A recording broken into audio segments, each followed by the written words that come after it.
मैं थोड़ा कम झिझक के बोलता था जनरली। प्रेस कॉन्फ्रेंस की महाराष्ट्र के बाद कि देखिए इलेक्शन कमीशन से हमने कहा समझाइए ये हुआ कैसे, 1 करोड़ नए वोटर कैसे आए, लोकसभा में एक नतीजा, विधानसभा में दूसरा नतीजा।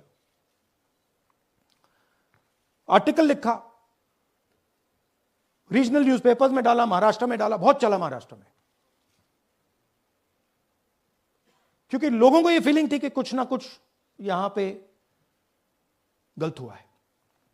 तो फिर हमने कहा ठीक है चलिए सबूत निकालते हैं, सबूत ढूंढते हैं।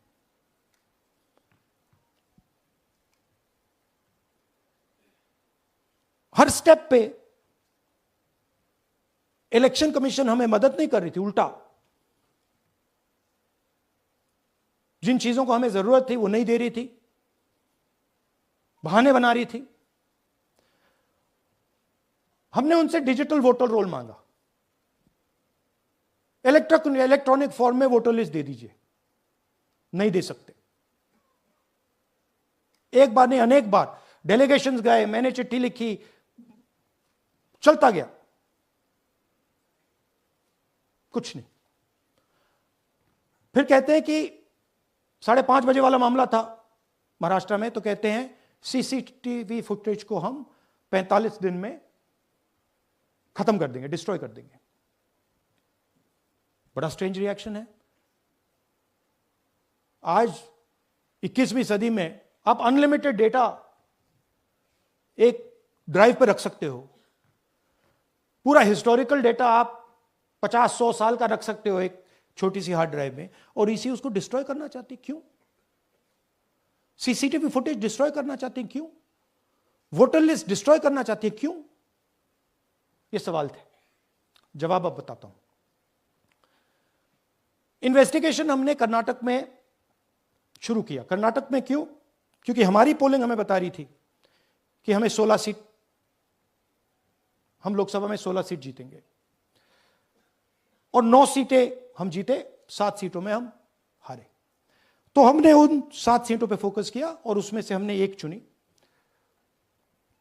महादेवपुरा। इसमें बड़ा अजीब नतीजा था। 2024 में कांग्रेस पार्टी को 626-208 वोट मिलते हैं, बीजेपी जीतती है, तकरीबन 30,000 वोट से जीतती है, मगर 7 में से 6 असेंबली हारती है और एक असेंबली में धड़ाके से स्वीप करती है। तो हमने इस पे फोकस किया और ये जो नंबर है, महादेवपुरा में इनकी जो लीड थी 1,14,000, इस पे हमने, इस नंबर पे हमने फोकस किया। इलेक्शन कमीशन ने हमें डेटा इस प्रकार दिया है, 7 फुट 200-300 किलो। अब इसमें प्रॉब्लम क्या है कि अगर हम वोटर को निकालना चाहते हैं, मान लीजिए आपका चेहरा है, आपको आइडेंटिफाई करना चाहते हैं, तो आपकी फोटो को हमें सारी की सारी फोटोज के साथ कंपेयर करना पड़ता है। हर फोटो को देख देख कर ये फोटो ये है, तो आप सोचिए कितना काम है। अगर एड्रेस निकालना है तो आपके एड्रेस को अलग सारे के सारे एड्रेसेस से कंपेयर करना पड़ता है, बहुत भारी काम है। हमारा जो काम हो गया, थोड़ा फोकस हो गया, क्योंकि लोगों ने कहा कि देखिए ये मतलब इसमें ही हमें मतलब 6-7 महीने लगेंगे, इसमें 6 महीना लगा है। और हर कागज को हमने आइडेंटिफाई किया है, कैटलॉग किया है, फोटोग्राफ निकाली है, कंपेयर की है, 6 महीने लगे। यह है चोरी। 1,02,50 वोट की चोरी 5 तरीके से होती है: duplicate voter, fake and invalid addresses, bulk voter in single address, invalid photo, misuse of form 6। Duplicate voter मतलब एक व्यक्ति 3, 4, 5, 6 बार वोट कर रहा है, या उसका नाम 5-6 बार आ रहा है। फेक इनवैलिड एड्रेस मतलब या तो पता है ही नहीं, या फिर फेक है। बल्क वोटर सिंगल एड्रेस, एक बेडरूम का घर है, उसमें 50 लोग का एड्रेस है, और जब हम वहां जाते हैं वहां लोग ही नहीं है, वोटर ही नहीं है। इनवैलिड फोटो, या फोटो है ही नहीं, या फोटो इतनी छोटी है कि उसको पहचाना नहीं जा सकता। और finally misuse of form 6। Form 6 नए वोटर्स के लिए होती है, जो 18 साल का होता है, पिछले इलेक्शन में जिसने वोट नहीं किया उसके लिए होती है, मतलब 18 से 22-23 की एज होनी चाहिए उसकी। तो इसका जबरदस्त मिसयूज हुआ है। अब थोड़ा दिखाते हैं। यह देखिए गुरकीरत सिंह डांग, इनका नाम बूथ नंबर 116, 124, 125 एंड 126 में 4 बार। जूम इन कीजिए। यह देखिए गुरकीरत सिंह डांग, फादर्स नेम रणबीर सिंह डांग, हाउस नंबर A413। वो दिखाइए गुरकीरत कौर डांग, सॉरी गुरकीरत सिंह डांग, हाउस A413, पूरब मैनर। 4 बार आता है। और ये सिर्फ एक व्यक्ति नहीं है, हजारों व्यक्ति हैं। ये मैं आपको लिस्ट दिखा देता हूं। ये है डुप्लीकेट वोटर की लिस्ट, देख लीजिए। ये सब डुप्लीकेट वोटर्स हैं।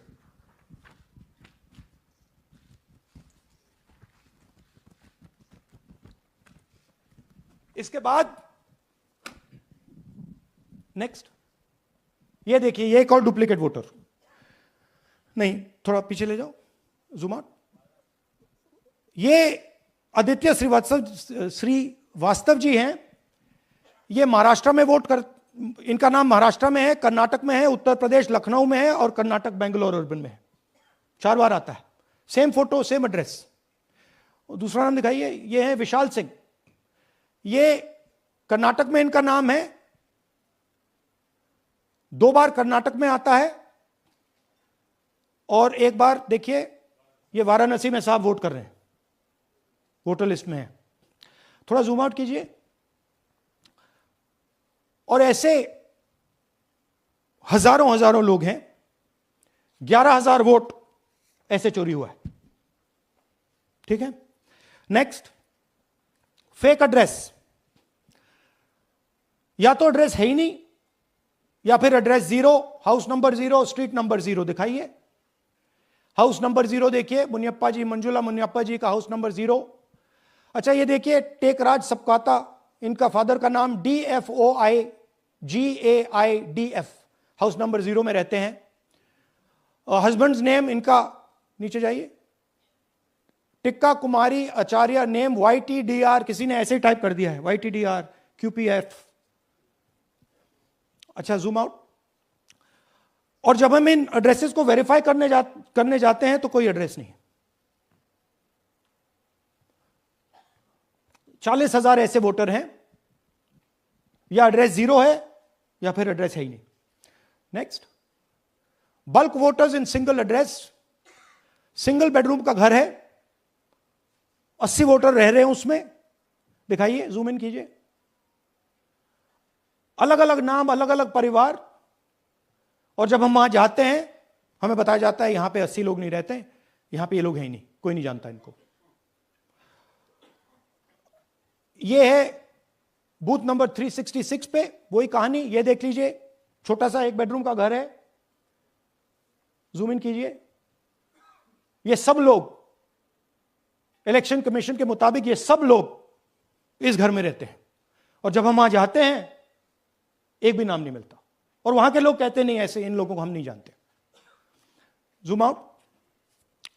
10,000 से ज्यादा वोटर सिंगल एड्रेस में गए। नेक्स्ट, एक और तरीका, कमर्शियल एस्टेब्लिशमेंट में लोगों के नाम डाल दो।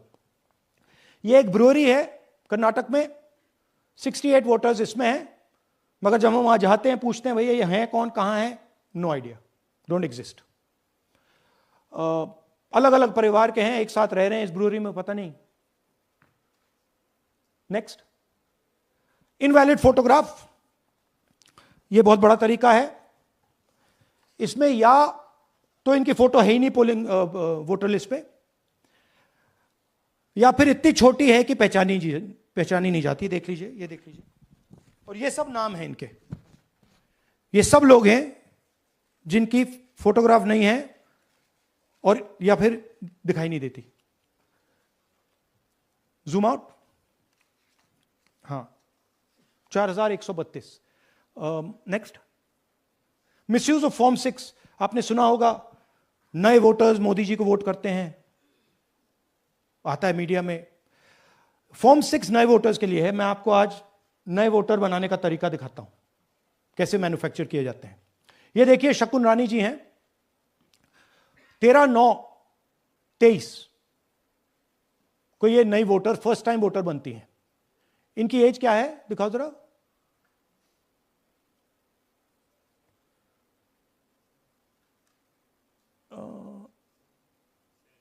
70 साल की हैं। और ये देखिए कैसे किया गया है। 2 बार अप्लाई करती हैं। पहली बार 13/9, दूसरी बार 31/10। इसमें उनकी फोटो जूम आउट है, इसमें उनकी फोटो जूम इन है। ऊपर देखिए, फर्स्ट नेम शकुन, सरनेम रानी। यहां देखिए, सरनेम है ही नहीं, फर्स्ट नेम शकुन रानी। और ये देख लीजिए, साइड पे इन्होंने 2 बार ही वोट किया है। अब पता नहीं इन्होंने किया है किसी और ने किया है, बट 2 बार इस आईडी कार्ड पे 2 बार वोट लगा है। वो जो टिक है वो पोलिंग बूथ के ऑफिसर की है। इसीलिए सीसीटीवी को डिस्ट्रॉय किया जा रहा है, क्योंकि वो ये हमें पता ना लगे कि शकुन रानी जी है ही नहीं, या फिर कोई और 3-4 बार वोट कर रहा है। और दिखाइए, तो इस प्रकार से बेंगलोर का चुनाव चोरी किया गया। 2-3 और चीजें।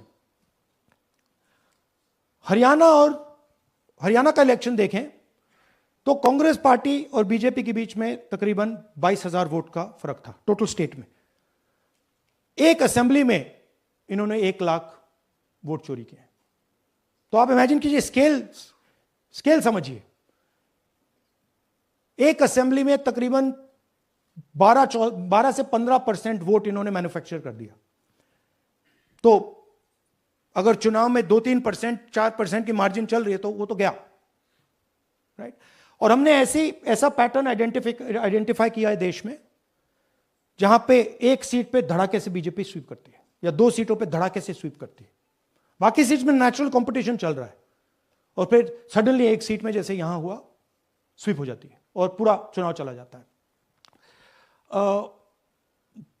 आखिरी बात, नरेंद्र मोदी 25 लोकसभा सीट के कारण प्रधानमंत्री हैं।